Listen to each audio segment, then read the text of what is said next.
Hi, I'm Mikey Piffin. Tonight I have two very special guests. One that we've known for, I mean, at this point, we're family. We've got Anne-Marie and Niall Horan. Hey, both of you, how are you? Right? How are you? Thank you for making the time to hang out in the Zoom room from different parts of the UK. It's good to be here, Piff. It's been a while since I've seen you. I know. I mean, it seems like we definitely touched base a few times during the first year of the pandemic. But Anne-Marie, I literally, we haven't spoken since the song "Friends" in 2002, which, by the way, time goes at this point, feels like it was 2002 the last time. yeah, that's mental. But I'm glad we're talking now. No, we're super excited. We've been playing our song on Hits One, which we absolutely love. Yay! Thank you. And I mean, I guess the easy question is you teased us with a picture of Niall in the studio in October 2020. Obviously, still everything was going on around the world, but both of you were able to make a song out of it. How did all this happen? Because I know you wanted to work with Niall at some point. Yeah.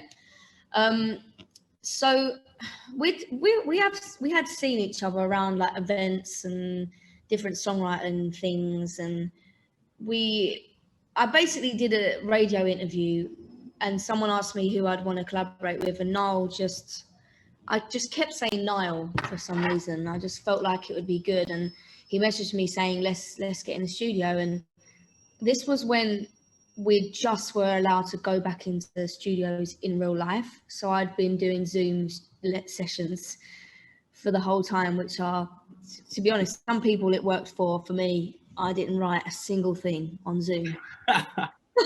And then I went into the real life studio with Niall, and it was so easy, honestly. It's funny because it literally can go two ways. It's like it's either going to be really rubbish or it's going to be really brilliant, and thankfully it was the latter. Nailed it. If I do say so myself. Smashed it. I mean, I can't argue. I feel like Niall's a pretty easygoing guy, but I might be biased after however many years. No, he is. He's really funny and just, easygoing. Exactly what you said. Everybody talk about me. Yeah. Well, you're all lovely. Thank you very much. Anne-Marie's a dream to work with. As she said, we didn't really know each other like properly. Kind of very like music industry transient knowing each other, kind of bumping into each other as she said at things, and then literally within an hour we got on like a house on fire and had a really good song and just fit it in. Like, as she said, it could have gone disastrously wrong. Like, you never know what's going to happen when you go into the studio. Even when I'm in the studio on my own, I don't even know what's going to happen. So when you get in another artist who kind of releases pop music but also does a different type of pop music to you, it was a real risk to take, and thankfully it worked out, and we wrote a few songs and it was really fun. Oh, so you wrote a few songs. Okay, and this is the one that happened to come out, but are there any songs that either aren't going to come out or maybe are just songwriting sessions? It's just she, like, anytime I picked up a guitar and started playing, she just had another sick melody for it. So I was just like, all right. It was one of those ones where I just kept my mouth shut. I was like, this one's on fire. I'm going to stay quiet. Just going to let her do her thing. She just kept coming out with it. And we did 2 days and wrote 3 songs. And we don't know what to do with the others. We've been kind of talking about it on and off as we've been doing promo together. But we're not quite sure what to do. But we do read one of the other songs we really like, probably as much as we like this one. Besides being able to finally get back to songwriting now we know you kind of been like biking and kind of like picking up hobbies at home, and as always playing golf, I'm sure. Anne-Marie, during the pandemic, since you couldn't tour and everyone had to cancel a bunch of stuff, you did a YouTube documentary about kind of your life, which is you picked an interesting time to do it. I guess last year was a very introspective time for everyone, but what was that like? Because it's kind of deep. It's deep during a deep time.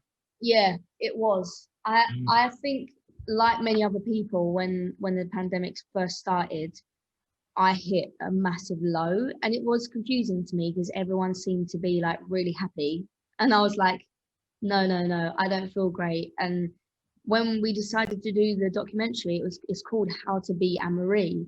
And it's funny because halfway through filming it, I was like, I don't know much about myself, to be honest. I was confused, and it made me ask myself a lot of questions.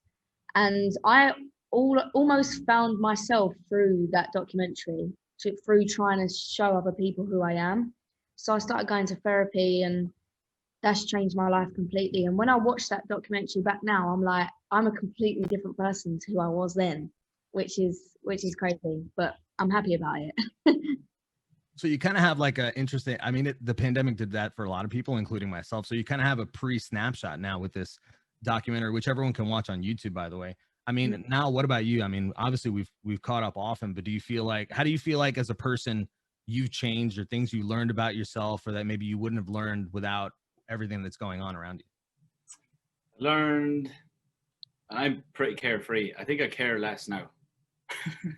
Like I used to be like really agitated and wanted to be doing stuff all the time and blah blah blah. It really gave you an opportunity to step back from things and realize that you don't have to. Comfortable with yourself, yeah. Yeah, exactly. You didn't have to be moving all the time to be yourself.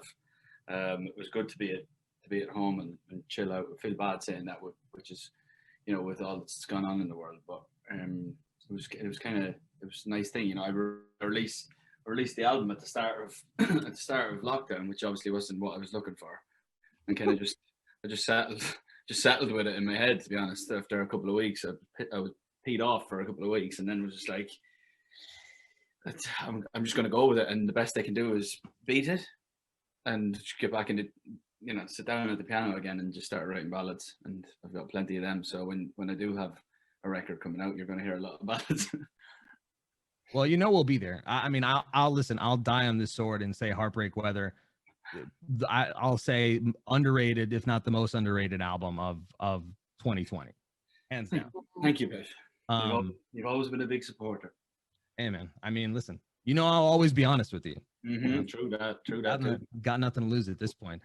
So let's before we get into more stuff that you both are doing individually. I know everyone wants us to play this song. So tell us, you told us how the song happened. What's the song about? Tell us, I guess the theme of the video is like a kind of a Bonnie and Clyde thing going on. Tell us about the song, and please introduce it to everyone.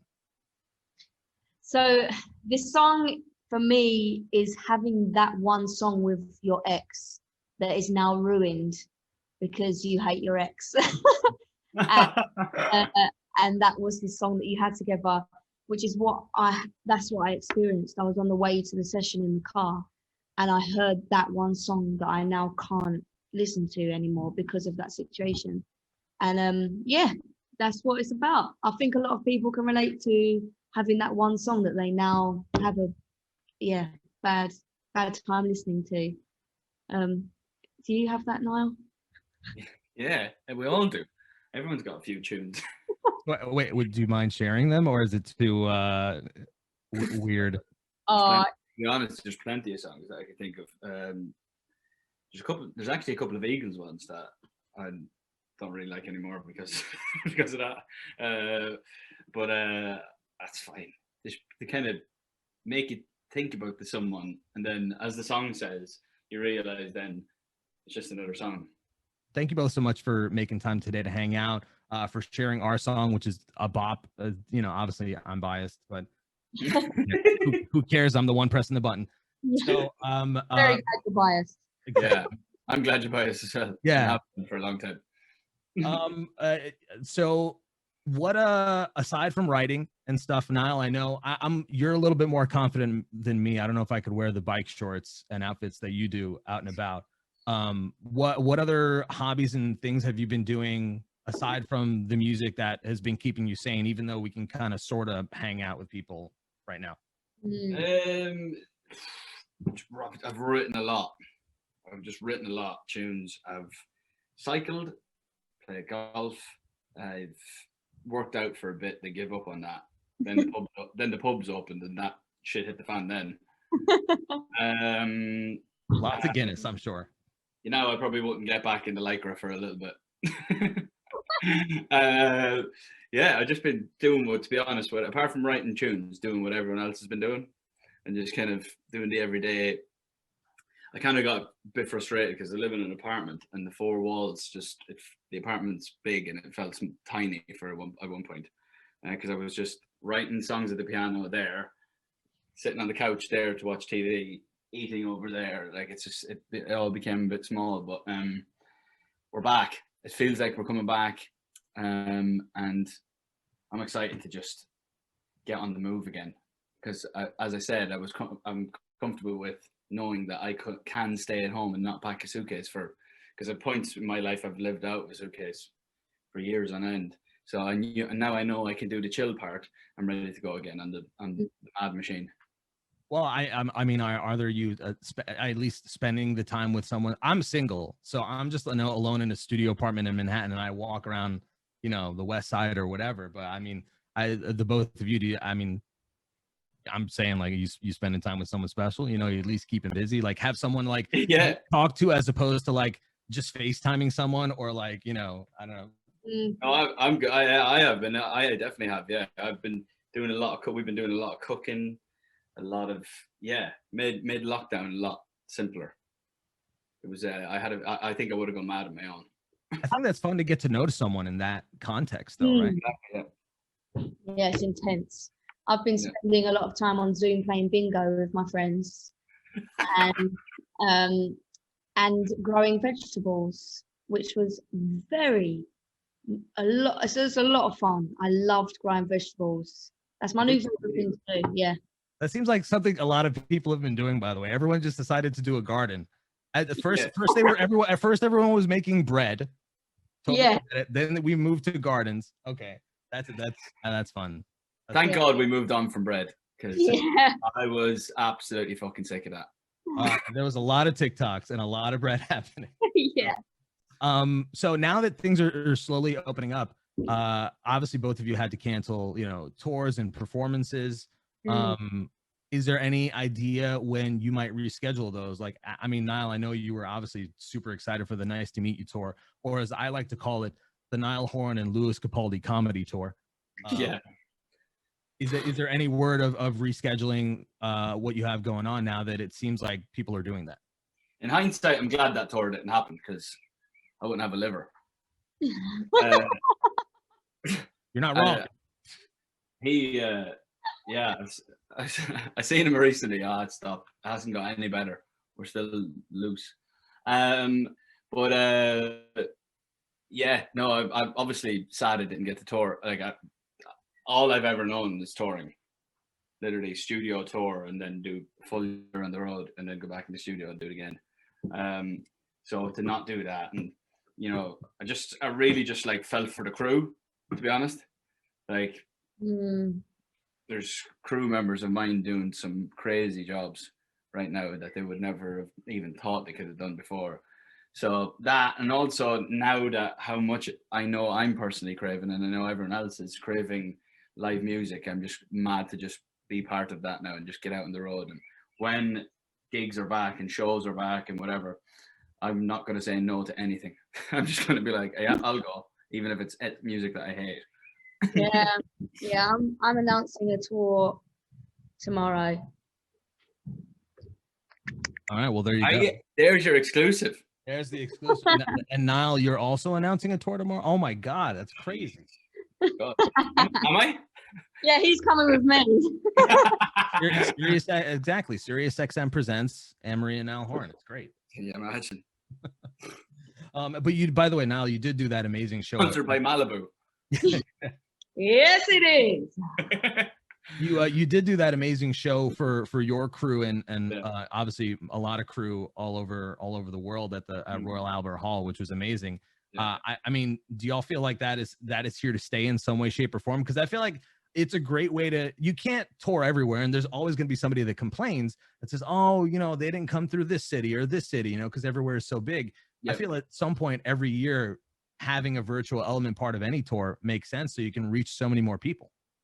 It is probably a good idea, to be fair. Now that you say it like that, you can go around the world and also have, maybe it'll be good for like album launches and things like that. I can imagine they become more virtual. I don't know if that will be the case. I could be literally lying, but yeah. I think so. I think it become more of a virtual world. But yeah, the gig at the Royal Albert Hall was just like, I think people will have more now they know what they know. And it was kind of more about educating the fans that the work that goes into putting the stage on. We don't just appear on stage at 8:00. Like the stage starts being put up at like 5-6 a.m. when the arena opens its back door, and then you're in.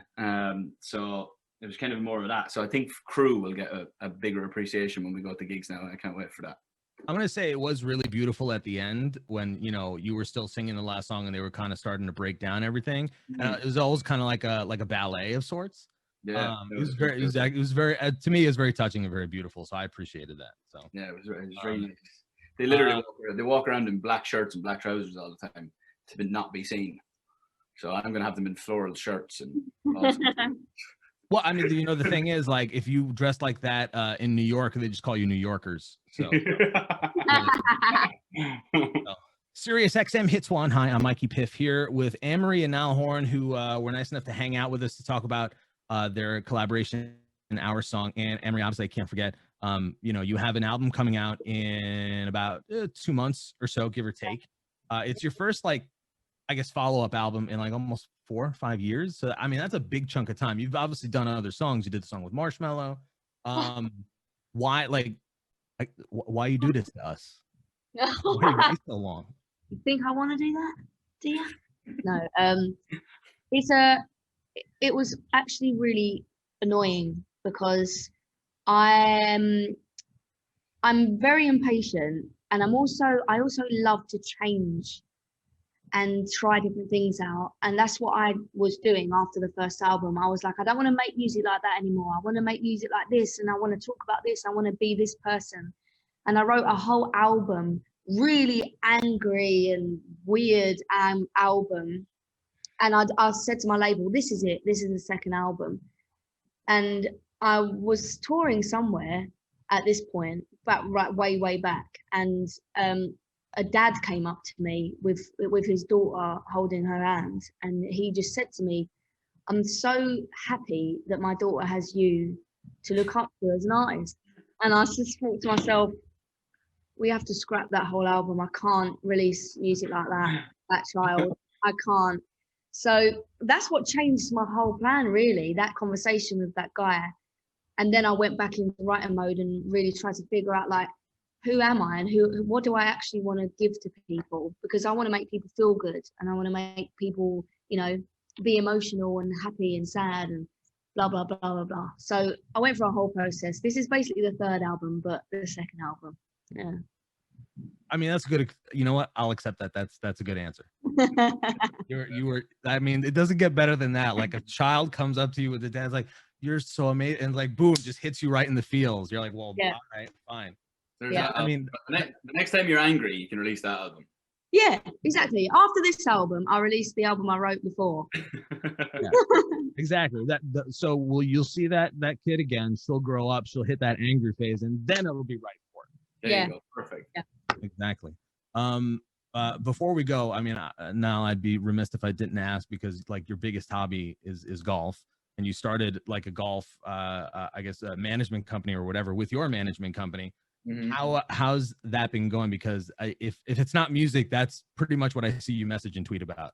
Mm-hmm. Yeah, all the time. Yeah, I've been busy with that. It's been going good. We've had some good results. We now have a player in the top 10 in the world, Tyrrell Hatton. So it's, obviously this is like a project that means a lot to you. I mean, you probably have your work cut out after seeing what happened on Twitter yesterday. I don't think you're going to have Shawn Mendes as a client anytime soon. I was going to say, like, people keep asking about the collab for you and Shawn Mendes to make a song together. It sounds like you're going to have to help him work on his golf swing first. Yeah, that seems to be the case. Like, we've never actually sat down and written a song ever, even though we've spent that much time together. So we just, at one point we'll do it, but I have to fix the golf swing first. Did you know he was starting to play golf, or did you just saw that and you were like, why did you talk to me first? Yeah, I didn't realize he was playing, and he just sent that video to me on Instagram, and I was I was like, yeah, it's pretty decent, did a good job. He's actually not as bad as it looks. Some people said listen. it looked like he was swinging a baseball bat, but it's not horrendous. I'll teach him. Don't worry. The next video you see of him, he'll be okay. I mean, listen, I can't golf for anything. I just go to like the putt or like the range and just whack, have swings for fun. So, Yeah. Sean, don't take my commentary seriously. He can beat me up. He's way bigger than me. Like, He's huge. Next time we see him, he'll probably be like 7 feet tall. He'll be like Groot, like this. He is a unit, to be fair. And before we go, I have to ask one more thing. Because I had no idea that. I mean, there are very few jobs that are cool. You guys are both musicians and travel the world, but now you're friends with a literal astronaut. I found out you were friends with Commander Colonel Shane Kimbrough, who's on the International Space Station. I'm like, does that even like give anybody pause for a second? It's like, yeah, I do this and this. This guy goes into space, like in vacuum space. They can't hear you scream. You can see how tiny you are. How did that friendship even happen? And what I mean, what's that even like?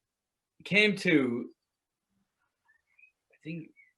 Oh yeah, we went and did a tour of NASA in Houston years ago when we did our stadium tour, and he showed us around, and then his daughters were kind of teenagers at the time and wanted to come to the gig, so he came down to the gig, and then after that he's big into his golf, so we would meet up every now and then we just became good friends, and he's been up there. This is his 3rd time in the space station. This time he went up at SpaceX, was the commander. It's just insane. Like, I've missed 2 phone calls from Houston, Texas this week. I know exactly who it is, but I can't call him back. He's calling me from space. It's long distance. The charges are insane. Yeah. Really? Well, yeah, it's unbelievable. He's up there about 7 miles that way. Yeah. So I guess the question is, would both of you go to space if you had the chance? 100%. Right? Yeah. I would go tomorrow. I'd stay there. Would you? Yeah. I'm sick of this place. Get me up there. Well, thank you both for hanging out. I appreciate it. And as always, we love the song. We're stoked to support it and play it on Hits One, and are always appreciative when you spend the time and come hang out with us. I mean, good luck with everything. I hope you and your families and everything are well during these crazy times, and hopefully, we'll see you in America by 2022 at some point. Yeah, honestly. See you soon, Piff. Thank you very much. Thank you. Thanks, Mikey.